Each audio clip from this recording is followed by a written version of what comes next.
북한이 국회격인 최고인민회의를 열어 공화국 핵무력 정책에 대하여란 법을 만장일치로 채택을 했습니다.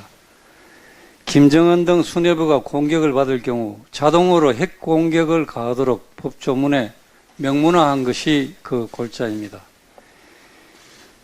이 법에는 핵무기의 사용 조건으로 5가지를 내세우고 있습니다.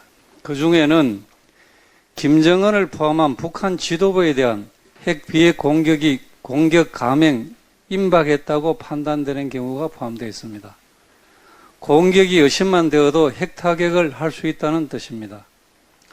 한미가 아무런 이유 없이 북을 먼저 공격할 리도 없지만 정찰 위성 하나 없는 북한이 무슨 수로 공격 임박 징후를 알아낸단 말입니까? 김정은이 불안하면 바로 핵을 쏠 수 있다는 법적 근거를 만든 것이나 다름이 없는 것입니다.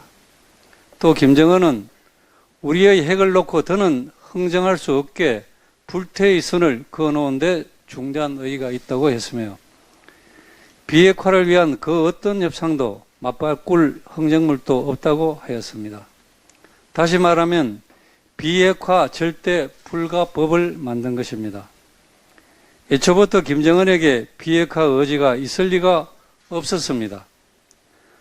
고강도로 조여드는 제재의 숨통을 틔우기 위해서 핵무력을 고도화할 시간을 벌기 위한 속임수였습니다.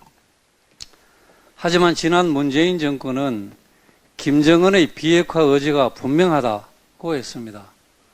문재인 대통령은 김정은을 만나서 확인했다라고까지 얘기를 했습니다.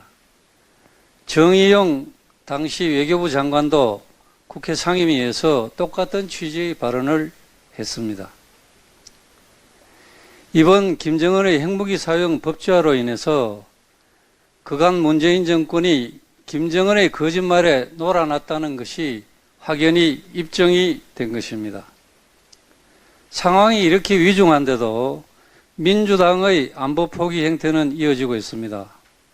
국민의힘이 북한의 발표 직후에 북한의 선제 핵공격 선언에 대한 강력한 규탄 논평을 내었습니다.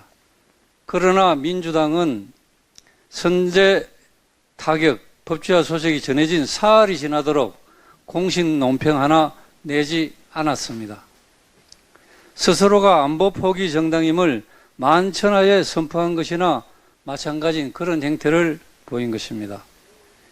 이재명 대표가 늦게 제재 압박만으로 해결할 수 없다고 대북 포용과 대화 협력을 주문하며 강한 유감을 표명한 게 전부였습니다. 지난 5년간 문재인 정권의 실패한 대북 정책이나 북한의 잘못은 조금도 지적한 내용이 없었습니다. 오히려 국민의힘과 윤석열 정부를 원망하는 내용이 포함된 알맹이 없는 공허한 내용뿐이었습니다. 입장 발표의 시기도 내용도 모두 부적절한 그야말로 안보 포기 정당다운 면모를 보인 것입니다. 한미동맹의 균열, 한미연합훈련 축소, 사드 배치 지연 등의 문재인 정권 시절 무능한 대북 대응 정책이 지금과 같은 북핵 위기의 심화를 가져온 것입니다. 민주당은 어설픈 입장 발표로 북핵 위기를 자초한 책임에 대해 발뺌하지 말고 먼저 국민에게 사죄하고 윤석열 정부의 대북 정책에 적극 협조하겠다는 입장을 밝히는 것이 그나마 그간 역사의 지연죄를 조금이라도 덜 수 있는 길임을 잊지 말기 바랍니다.